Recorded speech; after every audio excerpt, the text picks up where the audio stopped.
श्री राम सीताराम जय सिया राम। श्री राम श्री राम।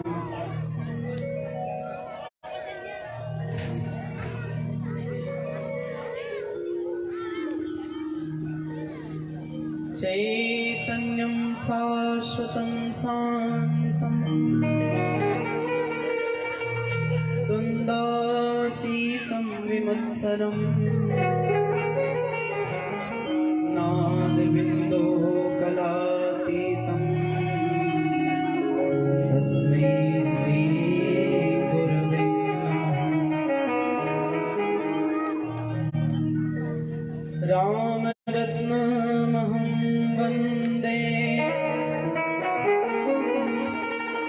चित्रकूटपतिं हरिं कौसल्यासुप्तिसम्भूतं जानकीकण्ठभूषणम्।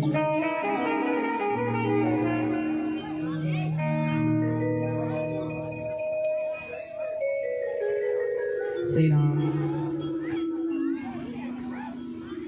नमोस्तु रामाय सलक्ष्मणाय देव्यै च तस्यै जनकात्मजायै। नमोस्तु रुद्रेन्द्रयमानिनेभ्यो नमोस्तु चन्द्रार्कमरुद्गणे। श्री सीताराम जी महाराज की जय हो। श्रीमद्भागवत महापुराण की जय हो। श्री गौरी शंकर भगवान की जय। श्री सद्गुरुदेव भगवान की जय। पूज्य महाराज श्री की जय। समस्त संत भक्त भगवान की जय। जय जय सीताराम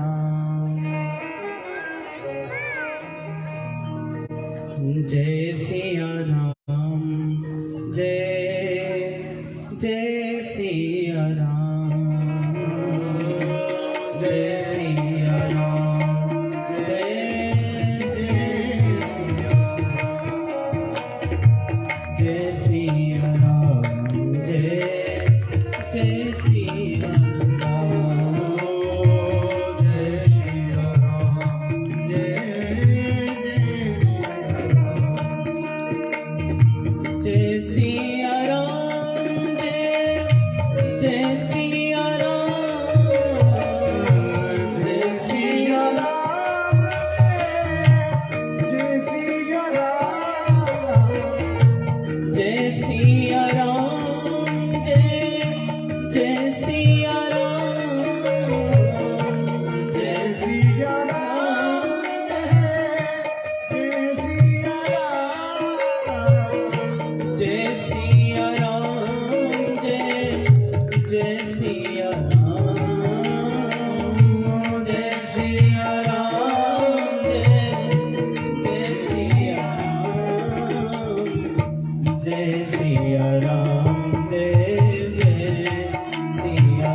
श्री सीताराम महाराज की जय। एकदम एकाग्रचित होके बैठिएगा भाई। परम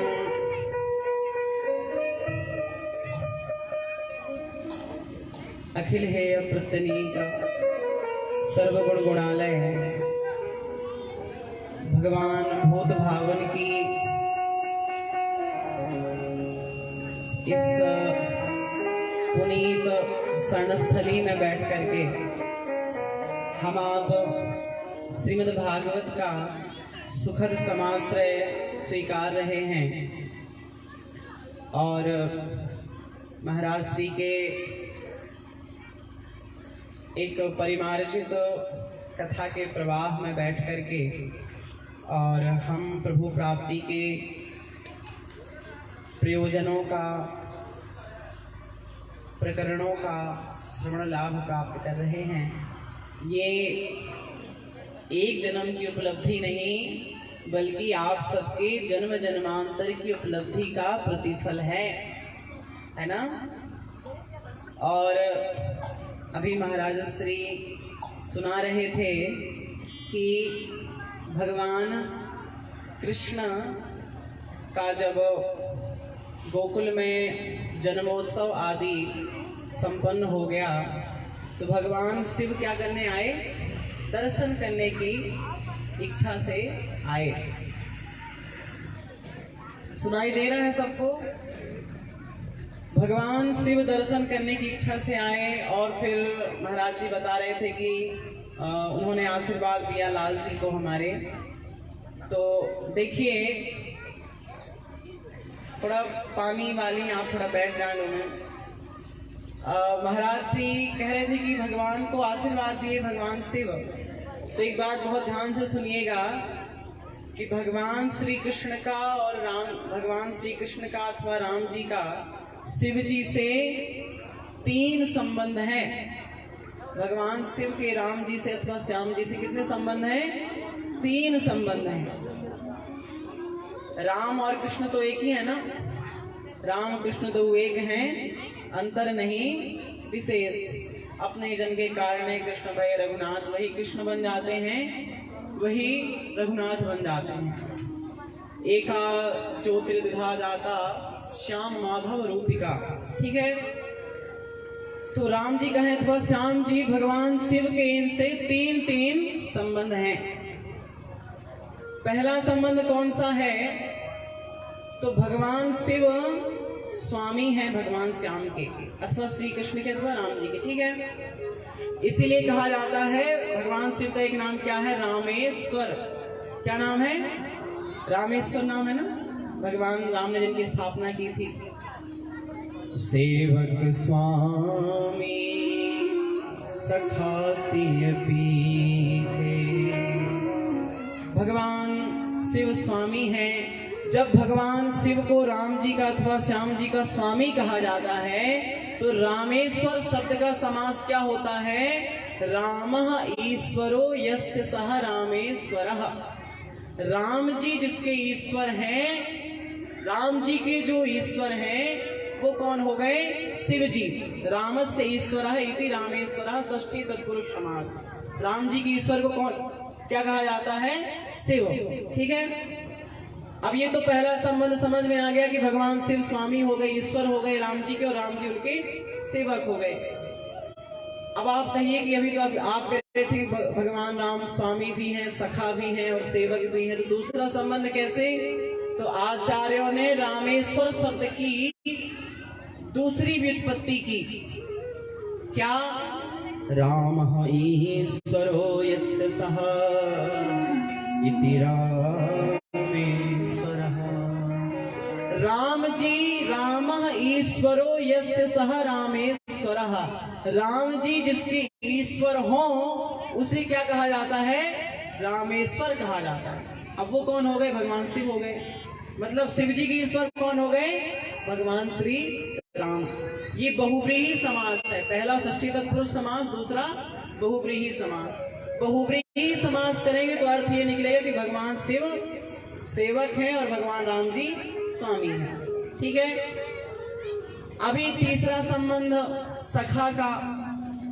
तो जब सखा का संबंध आचार्यों ने कह दिया कि सेवक स्वामी सखा सिय पीके, तो सखा के लिए भैया तीसरा समास करना पड़ा। आचार्यों को विवश होकर के उन्होंने कहा रामश्चासौ ईश्वरः इति रामेश्वरः।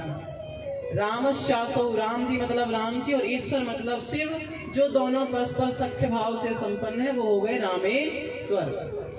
राम और ईश्वर, ईश्वर से नमामि शमीशान, ईश मतलब शिव जी।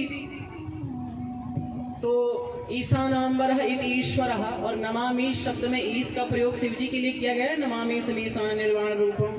तो रामः और ईश्वरः, रामश्चासो ईश्वरः इति रामेश्वर, ये तीन संबंध है भगवान शिव के राम जी के अथवा श्याम जी के साथ में।